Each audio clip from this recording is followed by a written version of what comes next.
सम्मानित सदस्यों का मैं हृदय से स्वागत करता हूं। उत्तर प्रदेश का विधानमंडल देश के अंदर किसी भी विधानमंडल का सबसे बड़ा विधानमंडल है। स्वाभाविक रूप से यहाँ पर जनता से जुड़े हुए, विकास से जुड़े हुए जिन मुद्दों पर माननीय जनप्रतिनिधिगण चर्चा करते हैं, देश के अंदर वह एक नजीर के रूप में देखी जाती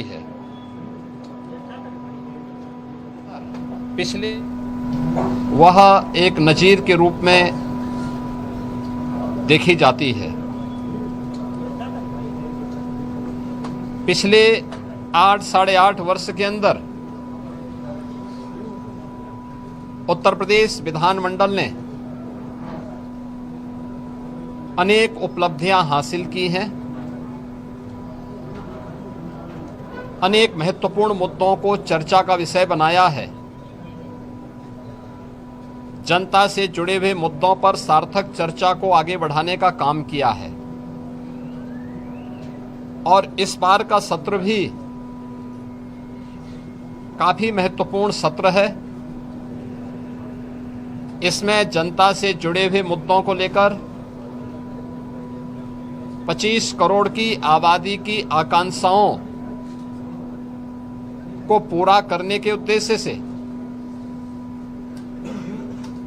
विधायिका की भूमिका किस रूप में आगे बढ़ती है, इन सब पर बहुत महत्वपूर्ण एजेंडे के साथ हम लोग इस सत्र में, यहाँ पर मानसून सत्र में यहाँ पर उपस्थित हुए हैं।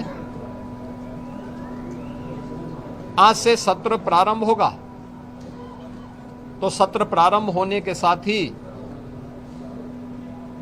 क्वेश्चन आवर, जिसमें माननीय सदस्यों के द्वारा जनता से जुड़े हुए महत्वपूर्ण मुद्दों को प्रश्न पूछे जाएंगे। 0 आवर में अपनी बातों को रखा जाएगा और सरकार की तरफ से उन सब का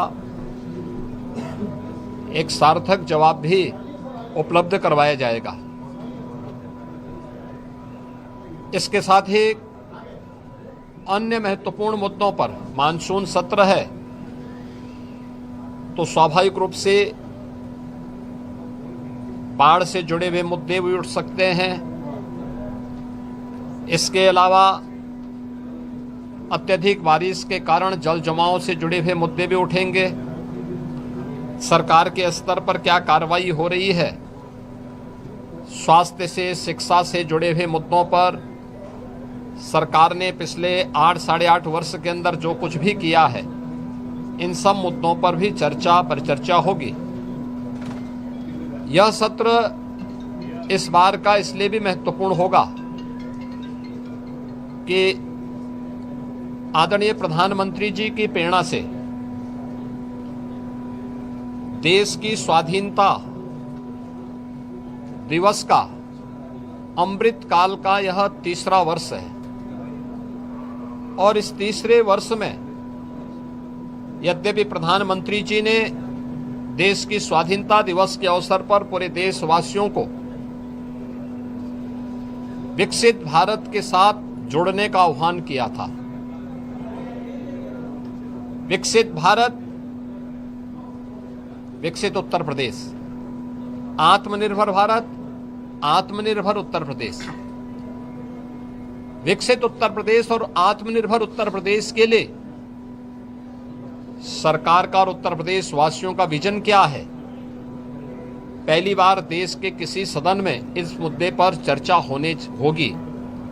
और इसके लिए भी मैं सभी सम्मानित सदस्यों से, कल दलीय नेताओं की बैठक में भी इस पे चर्चा हुई थी और दलीय नेताओं की बैठक में भी इस पर बहुत सारे मुद्दों को आगे बढ़ाने के बारे में एक सहमति बनी थी।